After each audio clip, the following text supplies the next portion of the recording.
Ground beef is $6.89 a pound nationally. But in Washington, they're building the 90,000 square foot ballroom that no one asked for, trading stocks on the very tweets that seem to manipulate the markets and getting ready to shut down the federal paychecks that keep this country running. And you're paying for all of it. I'm DeAntony Collins, and this is The Quiet Loud, where we don't just talk about what's happening, we connect the dots behind why it's happening. And if you're new to the Quiet Quorum, welcome. The news tells you what happened, and we reveal the pattern. So let's get into it. Here's the part that a lot of people don't know.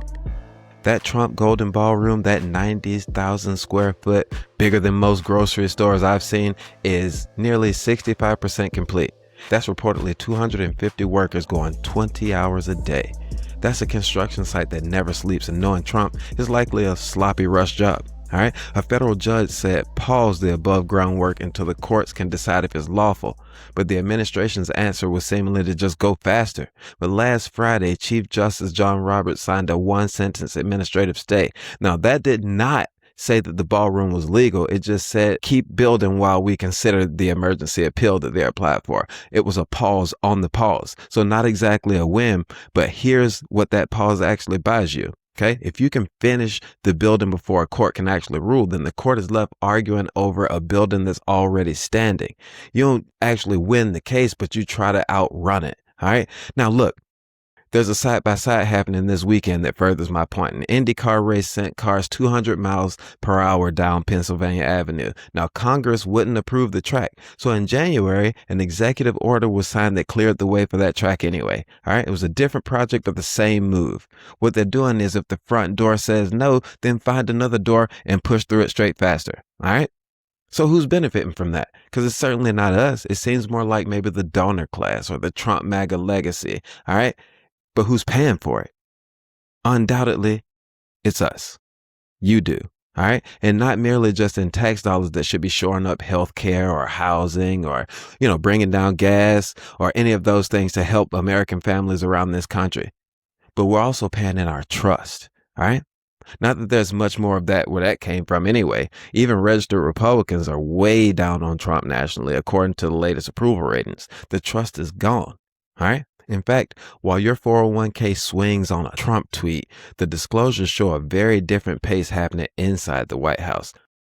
CNN's review found nearly 3,700 trades in the first quarter alone.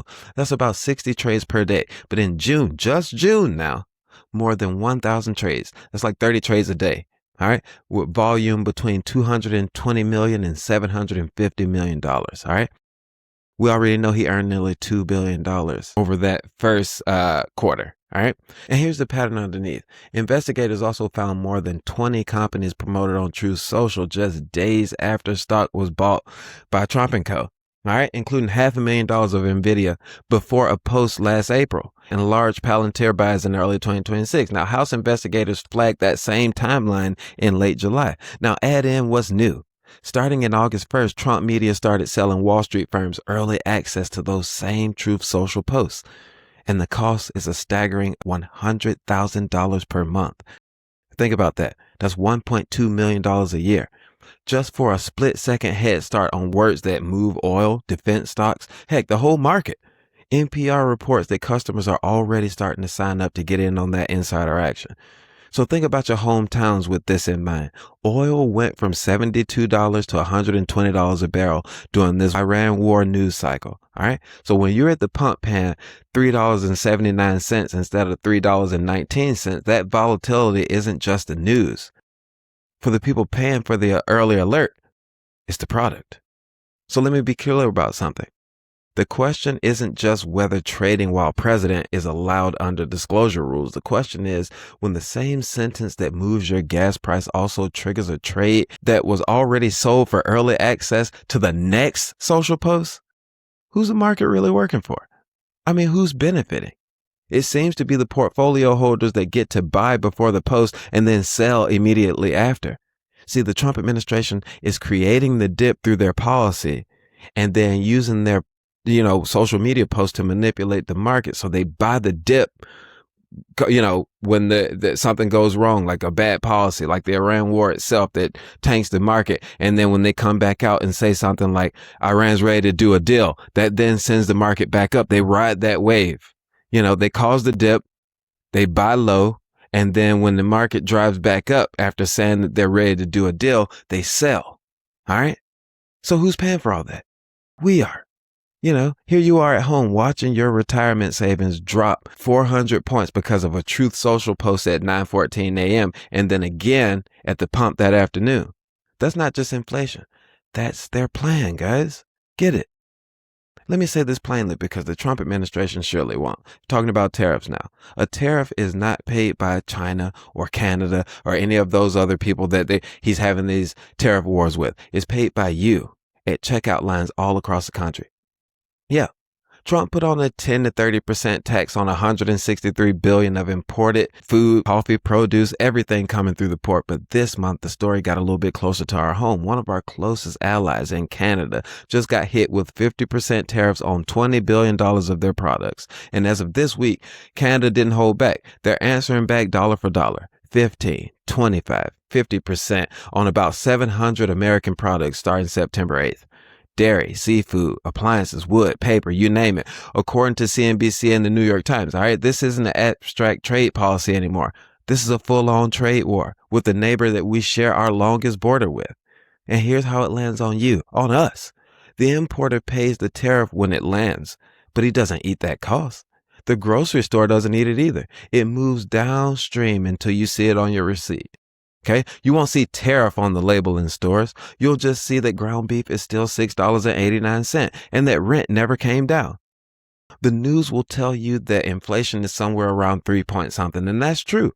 All right, but it means that prices are just rising slower. They're not falling. They're not bringing anything down.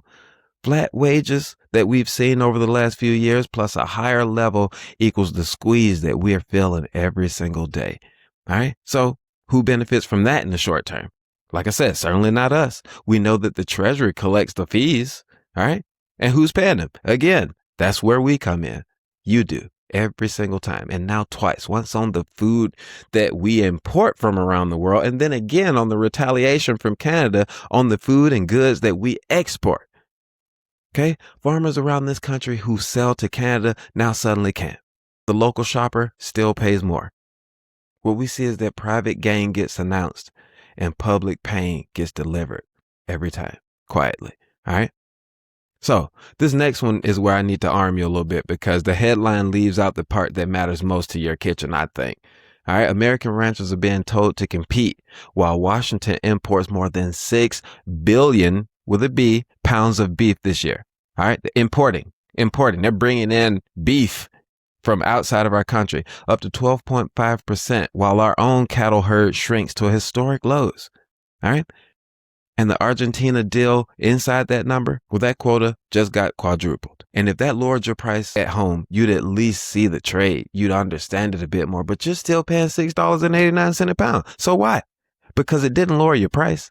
It just squeezed your rancher. The rancher takes a lower price to compete with foreign beef flown in under this new deal. Right? The importer and processor keep their margins. And here's the part you need to know before you swallow this. I mean, literally swallow this. In March of this year, Chinese customs rejected a 22-ton container of Argentine beef from the Ari beef plant after detecting a chemical called chloramphenicol. I'm going to say that one more time. Chloramphenicol, an antibiotic that is banned in Argentine livestock since 1995. And why is it banned? Because it's linked to serious blood disorders and is considered a carcinogen. All right. Cancer-causing agents. China said no to this. And that same beef system is now part of what we are importing more of. And it's not just a one-off headline. On August 25th, the USDA's Food Safety and Inspection Service issued a recall for nearly 30,000 pounds of raw beef imported without the benefit of import re-inspection in Florida and Texas. And at the same time, Washington has cut food safety inspections. So let me be clear about what's verified and what's patterned. Not every pound of beef from Argentina contains that antibiotic. All right. But what is verified is that a banned carcinogen was found. And even China rejected it. Okay. But our own inspection system just flagged the product that skipped that reinspection while importing billions and billions more. So I want to talk to you about how to protect yourself a little bit, because the labels won't do it for you. This is why I need you to know this. The U.S. got rid of mandatory country of origin labeling for beef years ago. And that means Argentine or Brazilian beef can be packaged here and just say product of USA as if it was processed here. So here's what you could actually check for. I'm not giving advice, but I'm saying here's what you can actually check for. All right. I would look for the USDA inspection mark and establishment number and then search it up. I know it's a lot to do while you're in the grocery store, but you can also just ask the grocer or butcher if this meat is born, raised, and slaughtered in the US or if it's just processed here. All right. Those are two different things. And if the price looks too good for the cut, go ahead and ask why. Because it's the importers and the big processors who arbitrage cheap foreign beef while domestic supply is tight. They benefit. Those are the ones that are benefiting. They're putting that cheap beef out there and it could be making us sick. It could be doing anything. We don't know. All right. And it's the American rancher who gets undercut. It's the American family who gets undercut. You might be feeding your family beef that a close trading partner already rejected while you're still paying the same price. All right. You're not just buying groceries. You're buying the risk the system generates, but refuses to be accountable for. All right. And finally, let me get to the one that ties straight back to that ballroom. About 2 million federal workers, thousands of families around the country. Here in Raleigh's RTP, Atlanta CDC, military bases, federal buildings all around the country. They're playing that waiting game again. No, the government is not shut down today, but we are on a September 30th cliff. And reporting this morning says that a funding deal is on shaky ground in the House. All right. And here's where the thread comes back to story one. Washington finds a way to work 20 hours a day for a golden ballroom, and Wall Street will pay $100,000 a month for a split-second head start of a presidential tweet. But Main Street has to wait and see if Congress can do the most basic of its jobs on time. Keep the government running. I mean, they're still being paid. I bet you if they weren't being paid, they have this problem solved already. But this GOP Congress has been MIA for weeks. No bills, no votes, no town halls back in their home districts. August recess has stressed so long while they avoided working for the American people, for us. They don't want to hear from you, so they didn't show up to hear you. If you lived through this before, then you already know the script. All right. Delay until the last 48 hours. Manufacture some kind of crisis and then stage a midnight save. All right. And then they call it leadership after having some kind of 2, 3 a.m. bill where most of the Democrats will probably somewhere sleep or with their families or whatever the case is. And then they sneak this bill in. But a paycheck that pays rent in New Mexico on the 1st doesn't care about leverage in Washington. Hungry children on the 15th of the month don't wait for a CR, a continuing resolution, to get the government funded again. A shutdown threat dominates the news, forces a rush vote, and buries the quiet stuff that actually moves your money, the tariffs, the market access, the Trump renovations running rampant around this country. The people who keep government running always end up paying. We've done this so many times that we now think it's normal. It's not. It's a choice. We keep making the wrong choice. All right. Now, before I pull this pattern together, let me talk about a quick sidebar that's confusing both Democrats and Republicans. House Democratic leader Hakeem Jeffries held a private, unpublicized meeting with Jared Kushner, Trump's son-in-law, up in New York City. Okay. Hakeem Jeffries posted video Monday saying that Kushner asked for this meeting and that they discussed affordability crisis and housing and immigration and etc. He also said that, quote, the Trump cartel won't get a pass on oversight. Here's why that meeting blew up. All right. Progressives and strategists said that a private meeting with MAGA is a non-starter, that you can't trust a movement built to grift the country to suddenly turn around and help it. And then doing it off camera only risks the confidence of your own caucus 3 months before the midterms. I mean, you got to be wondering if the juice is worth the squeeze, if it cost you your speakership. I'm with that take altogether. If MAGA wanted to help the country on costs, they'd show up in public with votes in hand. Not in a private meeting room. In Washington, private access is how the portfolio gets $100,000 a month early access, while Main Street gets the bill. If Hakeem Jeffries wants to test his leverage for American families, I'm fine with that. But do it where we can see it. Public, televised, because I don't trust this. I don't trust this at all. Jeffries, come on, man. All right?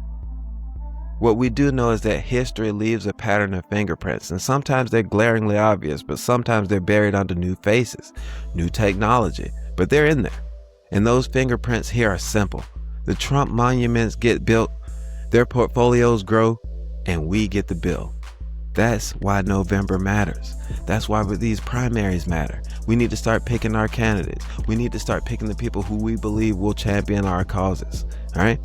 We have chosen poorly so far. And we can't predict what people will do once we put them in office, but we sure can kick them out when we see who they are. All right? So that's the countdown. If this helped you see it any clearer, please share it out. Help us out. Help out the channel, please. And if you want the full pattern every week, please join our Quiet Quorum, hit subscribe, and hit that bell.